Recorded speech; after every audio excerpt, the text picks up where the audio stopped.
Picture this. September 2025. Eastern Economic Forum in Russia. A senior advisor to Vladimir Putin stands at the podium and drops a statement that sends shockwaves through global financial circles. America, right now, is attempting to change the rules of the game in gold and cryptocurrency markets. Remember their debt: $37 trillion. According to Anton Kobyakov, the United States is preparing for a hidden devaluation of its colossal government debt, exceeding $37 trillion, using cryptocurrency and stablecoins as the primary instruments. Hold on. Before we dive into this research, I need to know something. Where are you joining from, and what time is it there right now? Country, city, local time. Put it all in the comments below. I really want to see how global this is. Let me paint you a scenario that seems almost too calculated to be coincidence. March 6th, 2025. President Donald Trump signs an executive order establishing the Strategic Bitcoin Reserve. The United States government, which already holds approximately 200,000 Bitcoin from criminal forfeitures, worth over $17 billion, will no longer sell these assets. Instead, they will be held permanently as reserve assets, just like gold. Except this is digital gold with a fixed supply of 21 million coins that can never be increased. Now, here's where things get interesting. At almost the same moment, stablecoin markets are exploding. By October 2025, the total stablecoin market capitalization has surged past $300 billion. USDT, issued by Tether, controls $155 billion. USDC, issued by Circle, holds $61 billion. Together, these two digital dollars account for nearly 90% of the entire stablecoin market. But here's the critical detail most people miss. These stablecoin issuers now hold over $120 billion in United States Treasury securities. That makes Tether one of the largest holders of 3-month US Treasuries in the world, ranking alongside countries like China and Japan. Let me connect the dots for you. What if this isn't random? What if there's a deliberate financial engineering operation happening in plain sight? Let's go back to basics. I need you to understand the oldest trick in the financial playbook. Entrepreneur Jeff Booth, author of The Price of Tomorrow, taught us the most important economic lesson you'll ever learn. The natural state of any economy is deflation. Think about it. If the total amount of money in the world stayed fixed, let's say there's only $100 bill in existence, and technology kept advancing, making production more efficient, then prices for all goods would naturally fall over time. Products would become cheaper due to increased productivity, while the money supply remained constant. That's the natural order of things. That's deflation, the process by which goods become more affordable over time. But the world we live in is completely different. The reason lies in government's ability to print new money. When this happens, we see headlines about gold, real estate, stocks, or Bitcoin reaching record highs. But the reality is that these assets aren't necessarily becoming more expensive. The dollar is losing its purchasing power due to the increase in its quantity. Therefore, acquiring the same asset now requires more monetary units. Now, imagine you're the United States. You control the world's reserve currency. You've borrowed $37.85 trillion as of October 2025. That's $286,000 per household. Your annual deficit is $1.8 trillion. Interest payments on this debt are becoming the fastest growing part of your budget, consuming over 3.4% of your total debt annually. You're spending more on interest than on many entire government programs. You have two options. Option 1. Work hard, grow your economy, increase tax revenues, cut spending, and slowly pay down the debt over decades. This is painful. This requires sacrifice. This makes voters angry. Option 2. Create new money, dilute the purchasing power of the currency, and effectively reduce the real value of your debt without technically defaulting. You pay back the same nominal amount, but it's worth far less. This is what we call devaluation. The United States has been doing option 2 for decades. After World War II, during the inflation of the 1970s, after the 2008 financial crisis, after the COVID pandemic when massive money printing was launched, causing prices to rise everywhere. This is the classic case where increasing the money supply with an unchanged volume of goods leads to their appreciation. But here's the problem. When the US triggers dollar inflation, the negative consequences are felt almost immediately within their own economy. Food prices rise, housing becomes rapidly more expensive, utility bills increase. To contain inflation, they have to tighten monetary policy, which leads to potential interest rate hikes. The consumer price index creeps upward, naturally causing public dissatisfaction. Enter stablecoins. The game changer. Stablecoins fundamentally alter this equation. Here's how. Every USDT or USDC in circulation is supposedly backed one-to-one by dollars or dollar-equivalent assets, primarily short-term US Treasury securities. As stablecoins grow and spread, demand for dollars and US government bonds can increase, creating a somewhat self-sustaining system. Let me make this crystal clear. Each transaction with USDT or USDC anywhere in the world essentially represents the use of a digital IOU backed by American Treasury bonds. This means users are indirectly helping to finance U.S. debt, even without directly purchasing these bonds. Consequently, in the event of a devaluation of American debt through inflation, the burden of this process is distributed not only among U.S. citizens, but is also exported worldwide through stablecoins.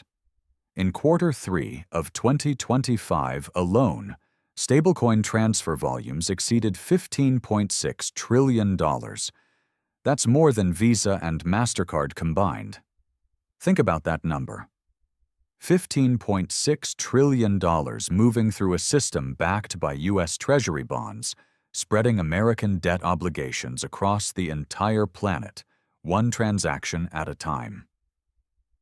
Inflation becomes a sort of collective tax that stablecoin holders around the world are forced to pay as their digital dollars simultaneously lose purchasing power. Technically, this is also true for the current dollar system, given its global distribution. However, in the case of stablecoins, this market becomes much larger, existing literally in every user's smartphone. Now we arrive at the second element of this puzzle. Stablecoins can create the appearance of neutrality since they're issued by private companies, not just government agencies. This allows them to avoid the political baggage traditionally associated with the Federal Reserve or the Treasury Department.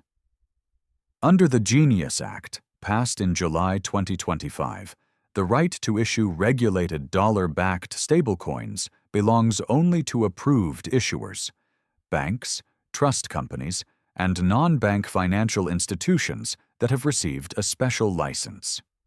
And if corporations like Apple or Meta wanted to, they could simply create their own currency, conditionally called MetaCoin. To obtain the necessary approval, they essentially just need to cozy up to the president a little. Treasury Secretary Scott Bessent stated in March 2025 that the U.S. will use stablecoins to maintain the dollar as the world's reserve currency. This isn't speculation. This is official policy. Essentially, stablecoins represent a level of control similar to central bank digital currencies, but without their official branding. This is precisely why the rest of the world doesn't want to participate in this system. We see confirmation of this in the fact that the world is actively buying up gold. This is the current reaction. Countries seem to be saying, "We don't need your stablecoins. Give us back gold." After all, gold has been the universal standard for millennia, and now everyone simply wants to return to this proven system. But why is everyone refusing to participate? Despite the fact that theoretically stablecoins should be 100% backed by real US assets, dollars or treasury bonds, and behind each unit in circulation should stand a real equivalent, there's still little trust. The main problem is that no private individual or foreign government has the ability to reliably verify this backing with 100% certainty. Companies like Tether and Circle do publish reports. However, one has to rely on the integrity of the issuers themselves and their auditors, who are mainly based in the United States. When it comes to trust in matters related to trillions of dollars, this becomes a real headache for other states. Even if blockchain technology one day allows full real-time reserve auditing, it won't solve the more serious problem, which is that the US always has the right to simply change the rules of the game. The US government once made a promise about the free exchange of dollars for gold. However, in 1971, President Richard Nixon unilaterally severed this link. From the perspective of the world community, this was a fundamental revision of the rules, a breach of the debt repayment promise that was effectively nullified. Therefore, phrases like "trust us" have no real value in themselves. There is no technical barrier that would prevent the US from taking similar actions today, but now concerning stablecoins. It's precisely these situations that breed deep distrust from the world toward transitioning to this new digital system. So, will the US really dare to do this? Today, we're inclined to believe that such a scenario looks quite likely, if not inevitable.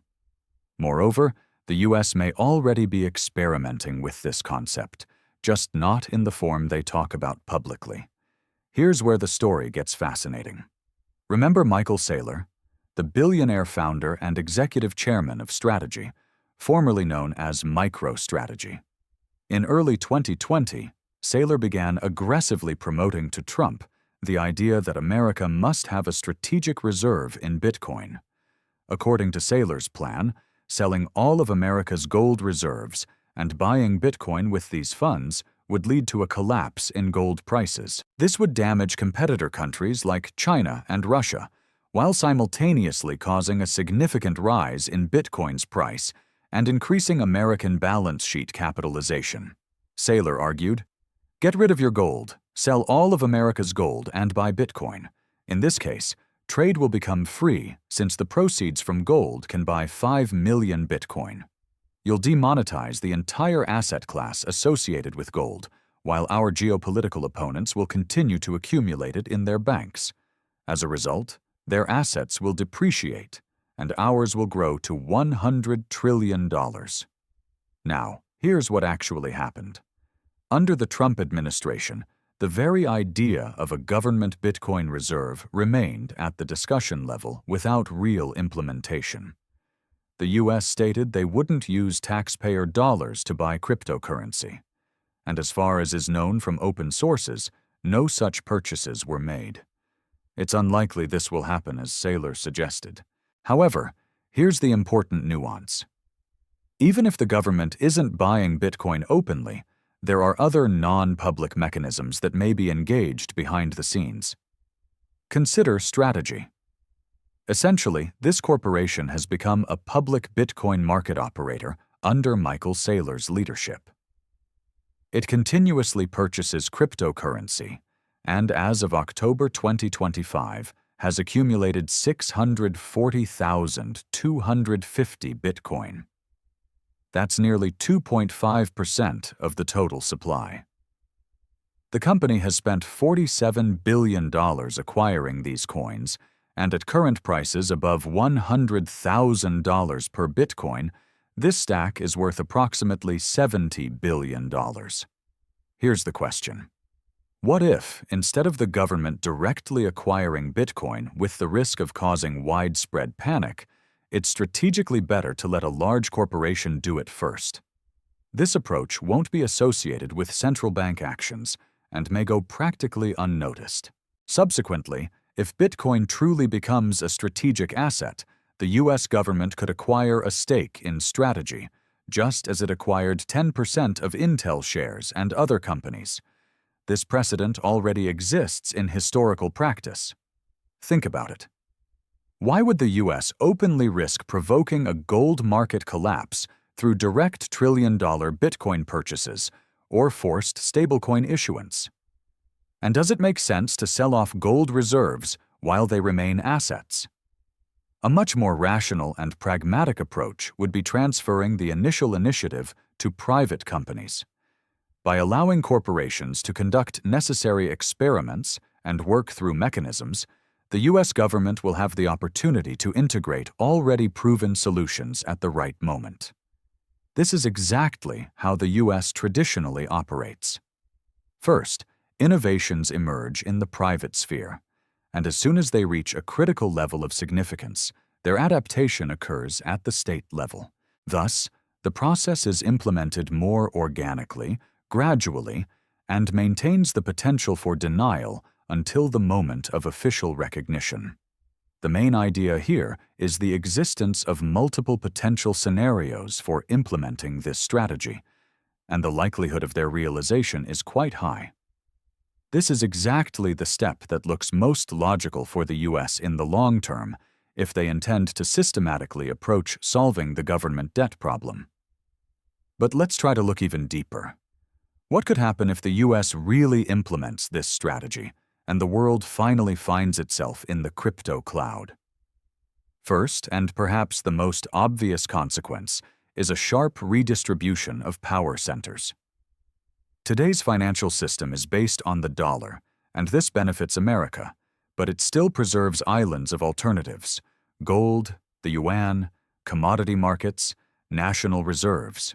However, if the key settlement instrument becomes stablecoins issued under the control of American companies, the United States will gain not only dominance, but essentially a control panel over all global liquidity. Imagine any international transaction, from buying oil to a student in India sending money to their family, goes through infrastructure created and licensed in the US. This is no longer just control over the reserve currency. This is control over the very mechanism of money circulation. Essentially, the global financial system could turn into a giant Apple Pay.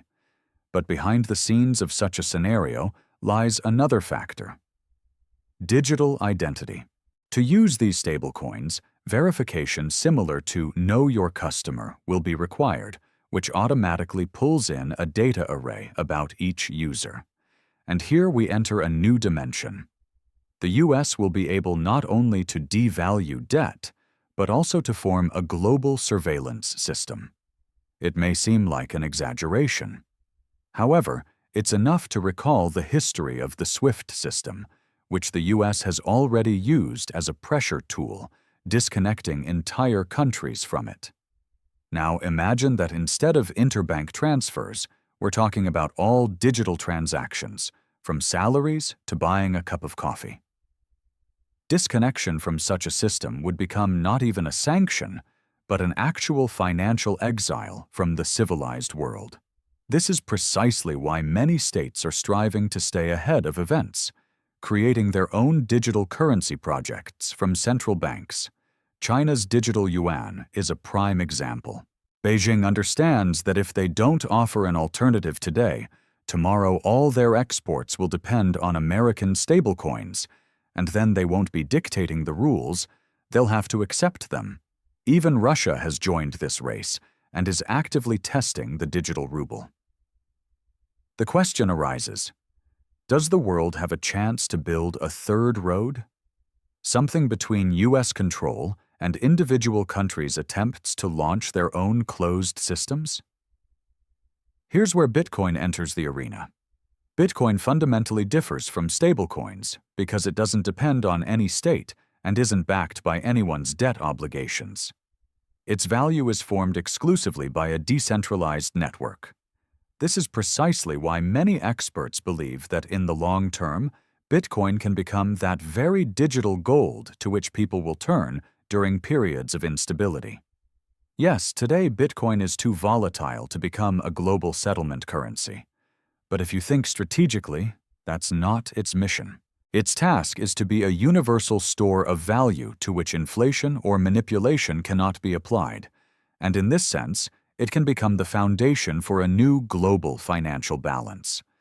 Let's consider a hypothetical scenario. Suppose the US really does transfer a large part of its debt into the digital sphere and launches a global stablecoin system. This causes a growth of distrust among other countries, and they begin actively accumulating Bitcoin just as they previously bought up gold. As a result, a two-tier model emerges: a dollar cloud controlled by the US, and a Bitcoin foundation that exists in parallel and doesn't depend on Washington. What happens next? If the US decides to use its advantage too aggressively, they risk pushing the world toward an accelerated transition to Bitcoin. If they act softly and gradually, they can maintain control for decades. This is exactly the balance game that's unfolding before our eyes right now. America is testing new instruments. China and Russia are accumulating gold, and millions of people around the world are increasingly using Bitcoin. This isn't theory anymore. This is a real struggle over what the financial system will look like in 10 to 20 years. There's another moment that's rarely discussed. Many think cryptocurrencies are a threat to the state. But in reality, the state can use cryptocurrencies to its advantage. Imagine the US not only issues stablecoins, but also becomes the largest holder of Bitcoin. Then they'll have both a control instrument through stablecoins and a protection instrument through Bitcoin. Such a double maneuver will allow them to play on two fields simultaneously. This is precisely why many analysts believe that today's uncertainty around cryptocurrency regulation in the US isn't chaos, but a calculated strategy. Washington isn't rushing to give clear rules because it's beneficial for them to watch the private sector test different models. And when a working solution appears, the state will simply intercept it and legalize it in the needed format. Remember the internet in the 90s. At first it was chaos, full of experiments and failures, but then the US established the rules of the game and essentially turned the internet into its strategic asset. The same thing could happen with cryptocurrencies. So what awaits us in the coming years? Accelerated development of stablecoins and their integration into global finance, growth of distrust toward the dollar, and, as a consequence, an increase in the role of gold and Bitcoin. Competition between central banks of different countries, each trying to protect its sovereignty. And of course, inevitable crises, because every such restructuring of the world system is accompanied by upheavals. Perhaps we're standing on the threshold of the largest transformation in the last 100 years. If previously the world transitioned from the gold standard to the dollar, now we may witness the transition from the dollar to digital assets. And this transition has already begun. Here's the main question. Are we ready for this world? A world where money will cease to be just paper or numbers in a bank account? A world where every transaction is part of a global chess game, and money itself is an instrument of power? We're living in a pivotal moment in history. Perhaps in just a few years we'll look back and say, yes, that's when the new financial era began, when the familiar dollar ceased to be absolute and digital assets took its place. So watch carefully. It seems history is unfolding right before our eyes. Let me give you 3 clear conclusions. First, the stablecoin system is already functioning as a mechanism for distributing U.S. debt obligations globally.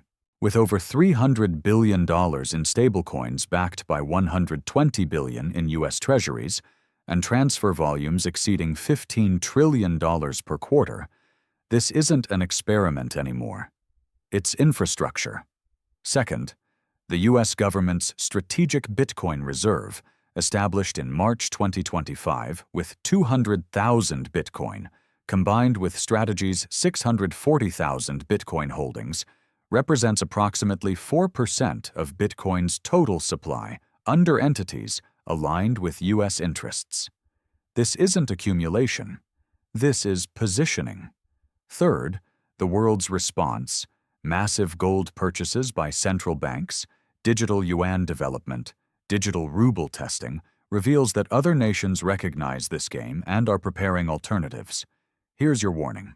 The next 5 years will determine whether the dollar-based system transitions smoothly into a dollar stablecoin hybrid with Bitcoin as a strategic reserve, or whether we witness a fragmentation into competing monetary zones. Either outcome will create winners and losers measured in trillions. The middle class globally will bear most of the transition costs through inflation, currency volatility, and financial disruption. Understanding these mechanisms won't make you immune, but it will help you prepare. What can you do? Educate yourself on how money actually works, not how we're told it works. Diversify not just your investments, but your understanding of different monetary systems. Watch the stablecoin growth metrics, Bitcoin accumulation by corporations and governments, and central bank gold purchases. These are your early warning indicators. Most importantly, recognize that we're not passive observers of this transformation. Every time you use stablecoins, you're participating in this experiment. Every time you hold Bitcoin, you're making a bet on an alternative system. Every time you hold cash or gold, you're choosing the old system. There's no neutral position anymore. Thanks for watching till the end. If you're here, you're one of those who want to understand how the financial system really works. Subscribe. New research tomorrow. And drop a comment. What do you think about this? Your perspective matters.